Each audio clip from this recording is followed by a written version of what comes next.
Hi, thanks for joining me on another edition of Three Guys and a Lot of Wine. I'm Bobby P. I'm Rocky H. And I am very pleased to have Chief Chris Chute, retired former Chief of Police for the City of New Britain, and now Chief of Police for the Connecticut State Community College system. Chief, thanks for being here. Thanks for having me. And I should say, an Italian wine lover and wine lover in general. And that is our theme tonight. Now is the time for Italian wine. And it's been a while since we did an Italian wine show. Chief, I'm glad you're able to be on this show. And you did bring a Barbera, but we're going to start off with something that's always a pleasure. And this is Rocky's choice. We have a little Mionetta Prosecco, which you can never go wrong, cleansing the palate. Right. Before. I have no idea. It's a screw top. Okay. It is a screw top. I've never Chief, had if I this could before. have your little glass. This one right here? Yes. There you go. And the thing with Italian wines and, of course, Prosecco, they're easy to drink, they cleanse the palate, and they have beautiful, fine little bubbles, which I really enjoy. All right. Cheers, everybody. Cheers. Yes.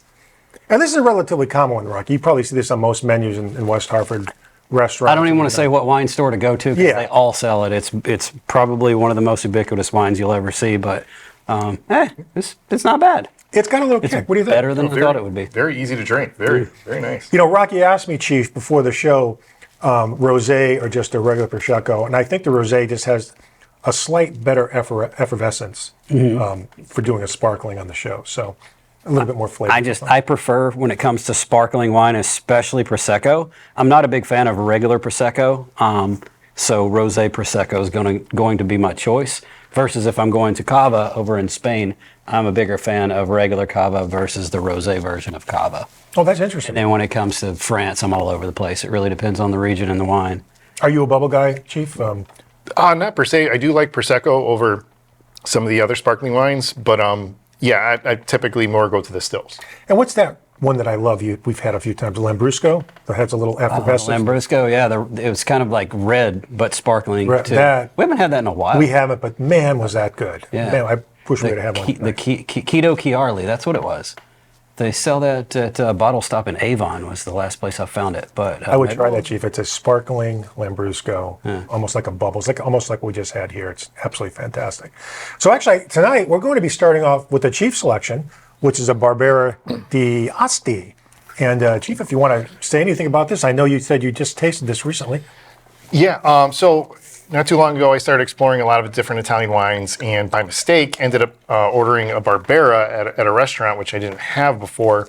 Fell in love with Barbera right off the first glass that I had, and then just started exploring different makers, and so in the Barbera de Albas and ESDs.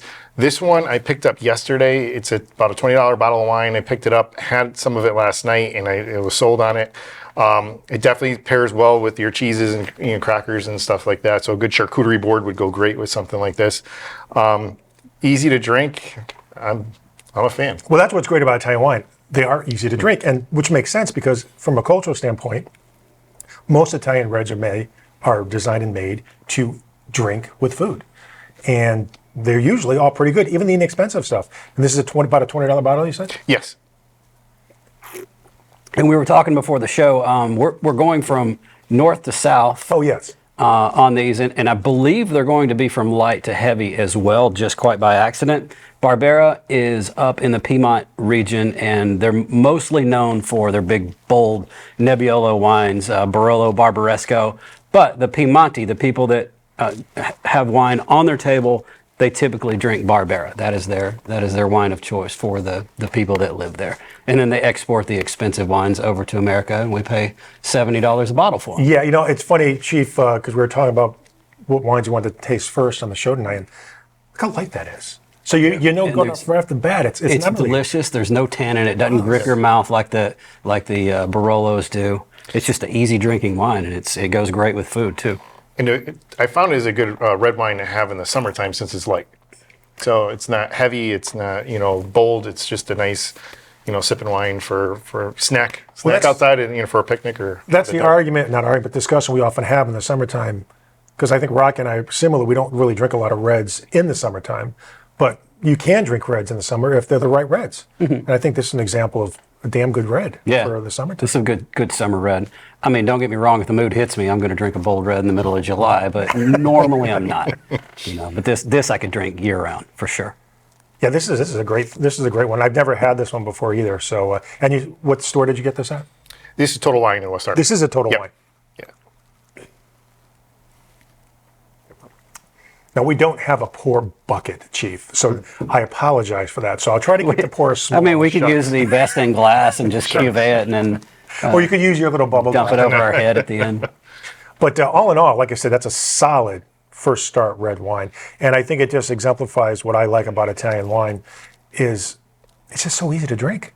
It's just so easy to drink. I guess it would be appropriate to give a quick description of what it tastes like. So when I taste that, I taste some raspberry, red cherry, even a little bit of darker fruits to it, maybe like a dark cherry as well. But it's got a lot of kind of like that red end of the fruit spectrum for me, and it's A hint of vanilla, a very small hint of vanilla. a little hint of vanilla. Okay, I taste like a tiny bit of like licorice, anise on that.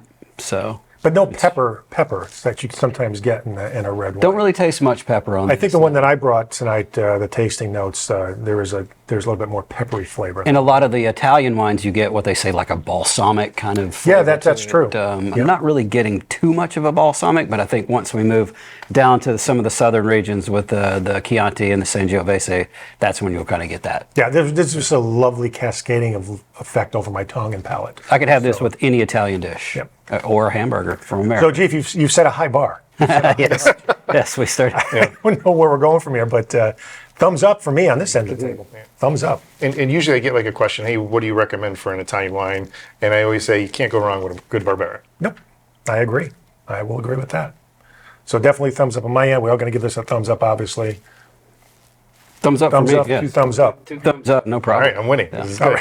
right. Well, there's no winning. So far, Rocky, so far you're winning over the Rosé Prosecco. I think you're next, Rocky. I'll give you the bottle down there to start. So if you want to say anything. So this is the grape is Corvina. It's Ripasso, and it is from an area called Valpolicella. And the way that they make this, there's a wine called Amarone, and they take grapes and they dry them out on large bamboo mats so that they gets all the water out of them, and it's just like this thick juice, right? And so Amarone is this thick, bold wine. It's very raisiny, pruny. This is like the second cousin of that. So they take the grape skins that are left over after they do the expensive Amarone, and they pass it back over the wine, and that's why it's called Ripasso, repass. And it's going to be similar to Amarone, but a lot cheaper. 2 things right off the bat. Chief, you probably noticed it too. It's slightly darker, obviously, than Barbera. Yeah, you can't see there's through the less glass at all. nose on this. Now, the Barbera really punched me in the nose a little bit. That one jumped out of the glass. Yeah, this is one's much a little more more. Yeah. And I couldn't tell you the last time I had a Valpolicella wine. completely different taste Oh, profile. wow. That is good. You get it on the back after a second or two, Yeah. too. Yeah, this is definitely a pasta wine. This is like a red sauce. That definitely, it screams for a heavy pasta pizza. But like most Italian wines, it drops off pretty quickly. It lingers just for a short time, then drops off pretty quick. But there's enough there to know that you're drinking something. So if you had the Amarone that this eventually came from, or originally came from, that's going to punch you in the face, and it's going to last a long time on the palate. Again, this is the cheaper version of Amarone, and so it's going to have the Amarone flavor that people love, but it's going to have a price tag this is probably going to run around $15 retail. I was going to say, so this is in the $15 range. Yeah, and this they sell at Harvest Wine Bar on LaSalle Road. So I don't know of any local places that sell it. There's a few stores in New Haven that sell this, but you can get it at any of the Harvest Wine Bars, and it's not very expensive. Chief, yours is 2024. Rocky, I don't see the date on this one. Are we talking about things that can be aged with between these two, or are these meant to be drank in the next 5 years or so forth? I would probably drink both of these within 5 years. Okay. The secondary characteristics that you get from aging Italian wines, I don't know that you would want it on either one of these. they would not be as forgiving as the Sangiovese grape that we're going to next. It's just not. It wouldn't be terrible, and sometimes it would work, but they're not meant for long-term. I don't think so. Yeah, I don't think so. Just because there's not a lot. Just like with this one, this doesn't grip the mouth. It doesn't dry you out. It doesn't have a lot of tannins on it, and a lot of with the aging process, part of that is just to tone down the tannins so that it just doesn't grip your mouth. And these don't really need it. I don't know that it would make it worse, but I don't know that it would make it better either. So yeah, I would agree on that. pop and pour. And as both the Chief and Rocky are drinking, I just wanted to probably have noticed this Opus One birdhouse on the table. And WHCI is going to be doing their big fundraising auction in November. You'll be getting more information on this. And this is actually going to be one of the items that you can bid on. It is a Opus One crate made into a birdhouse with the signatures of the founders. To be fair and honest, these are obviously just auto pens, but they're actually part of the crate that was made into the birdhouse. And this is one of the items that is going to be auctioned off with wine, both from two guys and a lot of wine, and of course an appearance to be on the show. So stay tuned for more information on that. That will be at the Gastro Park in West Hartford in November, and there's going to be some great birdhouses. So stay tuned for more information.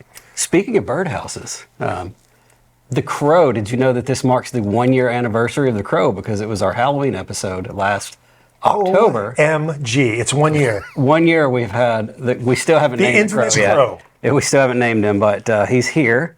And we have to make sure, for those of you that don't know, the Crow is if we have a corked wine or if we tell a bad joke, then the Crow lets us know.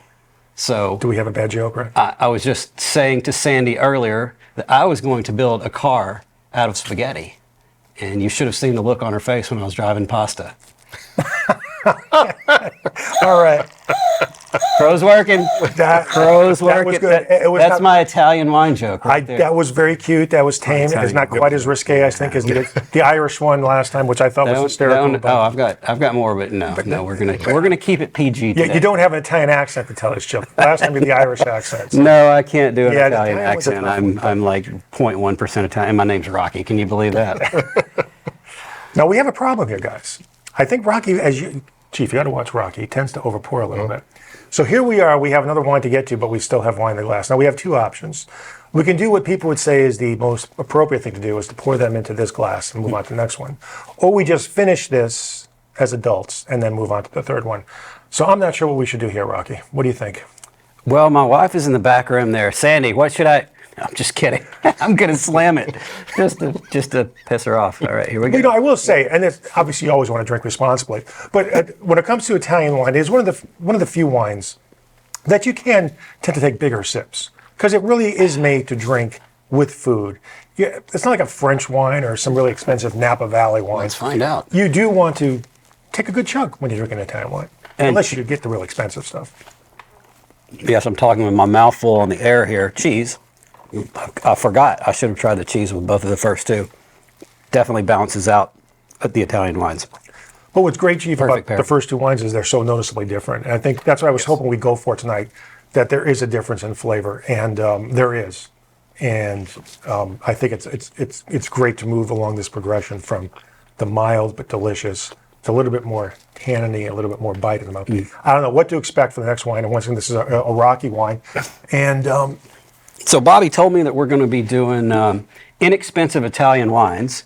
I'll let you pour since I tend to be heavy-handed on the pour. That's good. Doesn't get much more inexpensive than the Costco brand Kirkland wine. This is the Chianti Classico. It is the grape is Sangiovese. It's from the Chianti Classico region. Chianti Classico. If you'll notice, the bottle always has a black rooster on it. If it's from Chianti Classico, and this one runs for around $8.99. I think it's $8.99 a bottle, and typically Chianti is going to be around the $15 range. So with Kirkland, what they do is they buy wines from real producers, but they put it under their brand, and so because they don't have to pay for the advertising budget, sometimes you can get a better deal. I can tell you Kirkland wines are so hit or miss. About a third of the time I dump them out, they're so bad. A third of the time they're okay and I'll finish it, and then a third of the time they really hit a home run, which this one did. And so we went back and bought a case of it. This is the second to last bottle left from the case. I'm glad I had it. I'll be curious to know what you guys think about it, but it's, I mean, So is it- $8.99 a bottle. Is Kirkland's buying power, like what's that wine that they sell that they buy? Kirkland is the #1 retailer of wine in the United States. And what's That's the what their brand buying that they power is. sell, but they can't tell the label in the store? That's Kirkland, yeah. I mean, in regular package stores, what's the, they market is under one name, but it's leftover stock or stock that didn't sell. So Kirkland is only sold at Costco. Right. It's one in regular stores. Why can't I think of the name of it? They actually buy wines that did not sell from other vineyards, and they put a label on it, but not where it actually came from. That is, Oh, I don't know. what? I cannot believe we cannot remember. Anyways, You might be talking about second labels of. no, it's say they didn't sell a batch of wine at a Yeah. vineyard. This company buys it, Oh, Negociants. That's going to be. And puts- they do a lot of that in France, Burgundy. and they put a label on it. They but put a it's- la- yeah, but not the actual label where the vineyard Just a comes from. basic label on it, yeah. So they'll buy a bunch of vineyard stuff here, because these vineyards, some of them are so small that they don't have the money to go into bottling and do all that. So these guys buy it all up, and then they do the blending. This one works well with this one over here, and they blend it all together. They come up with something, they slap a label on it, and then they But you sell have it. no idea where it actually came from. No, or- it could yeah. be from 100 different places. Yeah, that's what I thought. Okay. Yeah. All right, so I haven't tasted this yet, so let's see what we got here.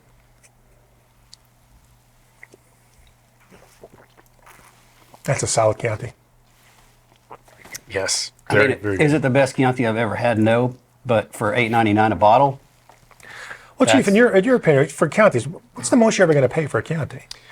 So me personally, I do stick in the Reserva category because I believe that in my experience drinking Chiantis, going to the Gran Salazone really isn't that much of a big jump for me. So I stick around about a $15 to $20 bottle for a Chianti. And do you get a noticeable difference when you jump up higher than that in price point? I mean, have you tasted anything like in the $30, $40 range for a Chianti? I've had some expensive ones, and they dance around on the palate for a long time and develop into all these flavor characteristics. But I think that this one's pretty decent for the price. Yeah. What about you, Chief? Yeah, I know, I like Had this. Any high-end ones? before? I've probably gone as high as like $45, which Okay. I thought was Yeah. great. Yeah. But if I'm going to be drinking normally, with a meal or something, I'll Yeah. stick in the Reserva because I've been so lucky Yeah. hitting that classification. So What other vineyards does Kirkland have the ability to buy from? Or do you know offhand, where they... So if you see the Kirkland label on a wine at Costco, and by the way, I don't like marketing Costco because we typically like to market some of the smaller Right. guys in town, the independent owners. But I shop at Costco every week, and I'm going to pop my head in and I'm going to take a look at the Kirkland stuff. The Kirkland stuff, it could be anything from anywhere. They buy it. They slap the Kirkland label on it, and nobody knows where it came from. But there's all these rumors out there. You can look it up on the internet. It's like, oh, this could be like the Kirkland vodka. A lot of people say that it's Kettle One. And it's like, no, it's not. But it could be. Who knows? It's just a rumor. And whoever maybe it's somebody from Costco that put the rumor out there so that you're buying the Kirkland vodka for half the price of Kettle One. But they typically have major buying power, and they'll buy up a bunch of vineyards, and they will have wines that typically cost a lot of money. Like the Barolo that they have, Barolo typically costs $30 to $70. Theirs is $20. So I don't know what they're doing. I can say this much. I had their Barolo, also a home run. They did really well with the Barolo. But I've had so many Kirkland wines. Their Pinot Grigio is awful. They sell it for $4.99 a bottle, and And it I had to tastes dump like it out. It was terrible. Their rosé, It's going to be pretty bad to pour it a Pinot Grigio because they're so watery anyways. yeah, their rosé prosecco, what we just had in the Kirkland brand, they sell that for $7 a bottle, and I had to pour it out. It tasted like dirt, like it was awful.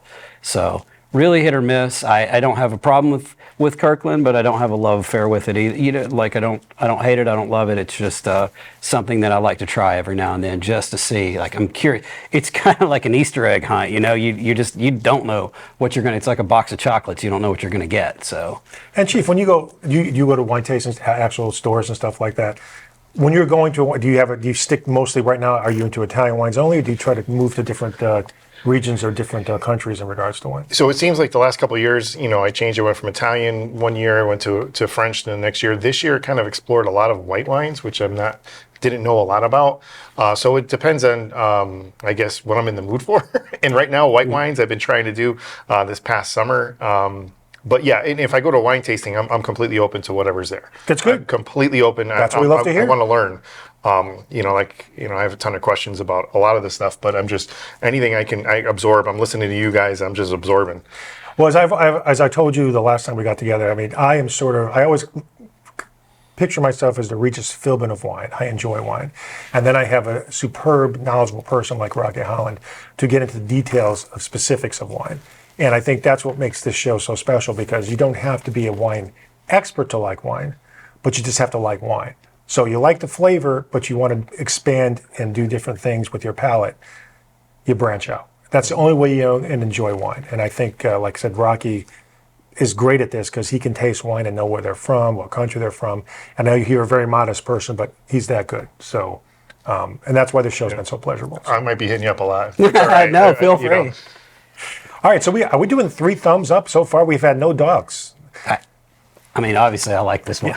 So here's the problem. Here's the problem. I definitely, the Barbera so far is my favorite, but I definitely, it's also more expensive, but the Kirkland's solid. Now, I hate to go into this, already setting both these guys up, but generally, if there's going to be a bad wine, history shows that it's the one that I tend to pick. So I don't think that's going to be the case here. Can you reach that, Chief? Sure. I'm just making sure it works. I do have a history. When you pour us this cork the dog wine, is usually than me. So we're going to a Sangiovese, 2000. I think this is the oldest one on the table, 2021 tonight, and it's from I always get this wrong. Puglia. Is it Puglia? Puglia. Puglia. So let's do the geography lesson here. We started with Prosecco, which is in the And this is light too. See, northeast version of Italy. We moved to Barbera, which is in the northwest version of Italy. We moved south to, where did we go from there? We went to Valpolicella, northeast. And then we moved down to Chianti Classico, which is kind of in the middle. And now we're going to, if you're looking at the boot, this is in like the heel of the boot. So it's a long stretch in the heel of the boot. So this is the furthest south. This grape and the last grape are the same grape.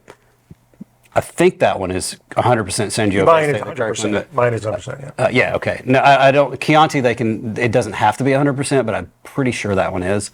And what's going to be interesting about this one, the winemaker's tasting notes. There's a lot of flavor profiles that we've discussed on this show numerous times, and we've talked about vanilla, we've talked about pepper. But here's one that I've never heard mentioned before on this show in 15 years: bramble fruit. Bramble fruit. Yep. I don't think we've ever used the phrase bramble fruit. That's the phrase that's typically used for Zinfandel. And that's what they said. This is the winemaker's tasting notes themselves. Brambly, okay. So brambly, I think brambly means like the blackberry bushes, that smell that you smell in the actual stems of the blackberry bushes. That's what brambly means. I could be completely wrong, but I don't really know. This is very interesting. I'm curious to see what the chief has to say, and of course what Rocky has to say. This is very interesting. I'm not saying it's a good or bad way. I'll let the chief go first. I've got my thoughts on it compared to the last. Yep, between all three of them, actually. And there's no wrong answers. There's no wrong answer. You're not going to offend me. If you're going to say the chief, you're going to say, Bob, this sucks. That's not no, not at all. No, I'm trying to, as I'm going through these, again, yeah, we're definitely going light to definitely a bit more bold. No, I definitely do like this. Correct me if I'm wrong. Tannin seem a little stronger on this one than the other ones. Definitely would be great with a steak or something along those lines. No, I'm a big fan of this. Big fan. And I would probably, I'm thinking more on the line like a Cabernet or a little bit on that bolder side. I think it's got a lot of Zinfandel qualities to it.